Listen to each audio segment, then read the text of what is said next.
किसी जंगल में बहुत सारे पक्षी रहते थे।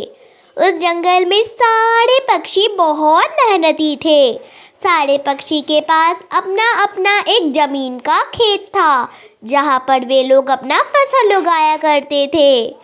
पाड़ो चिड़िया और रानो चिड़िया का भी एक फसल का खेत था।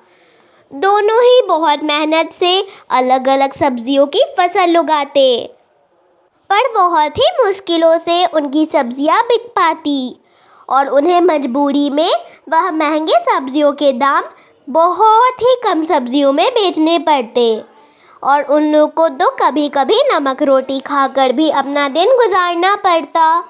एक दिन पाड़ो चिड़िया अपने पत्नी रानो चिड़िया को बोलता है, रानो रानो, हम लोग हर साल किसी न किसी फसल की खेती करते हैं, पर हमारा मुनाफा बिल्कुल भी नहीं होता है। हम तो कुछ अच्छा भोजन भी नहीं खा सकते। अब हम इस साल किस फसल की खेती करेंगे रानो? मेरे दिमाग में तो कुछ भी नहीं आ रहा है। तुम कुछ बताओ, हो सकता है उस फसल से कुछ तो मुनाफा हो। मुझे भी नहीं पता जी, मुझे भी सब्जियों के बारे में कुछ भी नहीं पता है। हाँ, एक अपाया आया मेरे पास।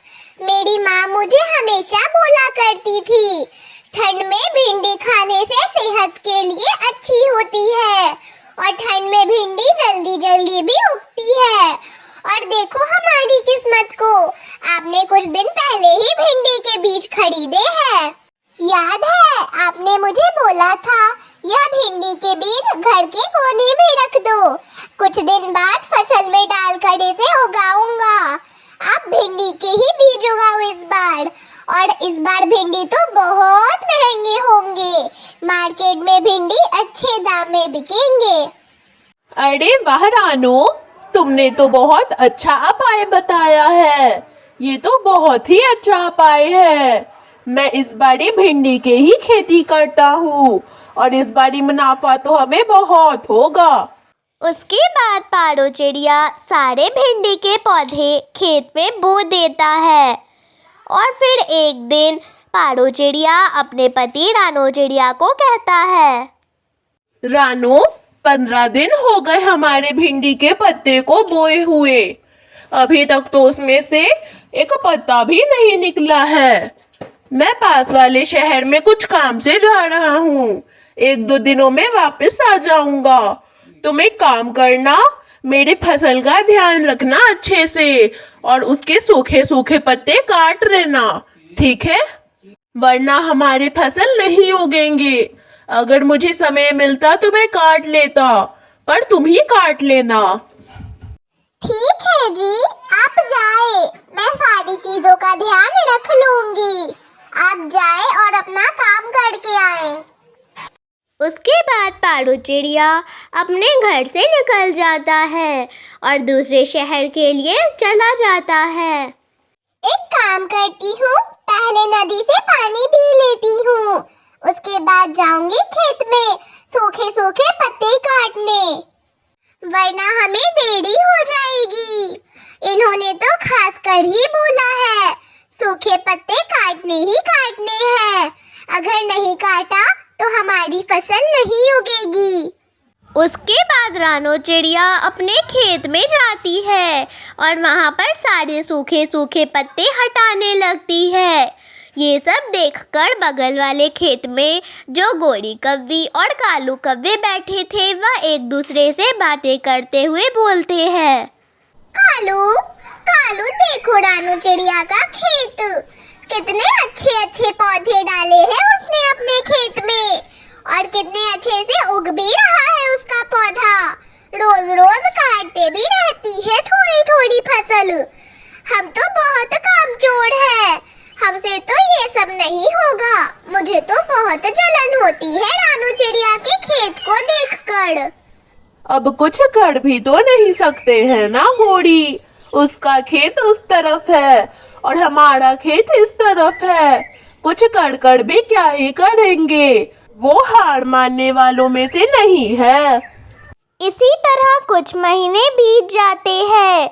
उनकी भिंडी की फसल अच्छी उग जाती है, पारो रानो से कहता है। रानो, हमने एक दूसरे की मदद से और खुद के मेहनत से भिंडी की फसल कर ही ली। अब मैं भिंडी की फसल बेच दूंगा और अच्छे दाम भी आ जाएंगे।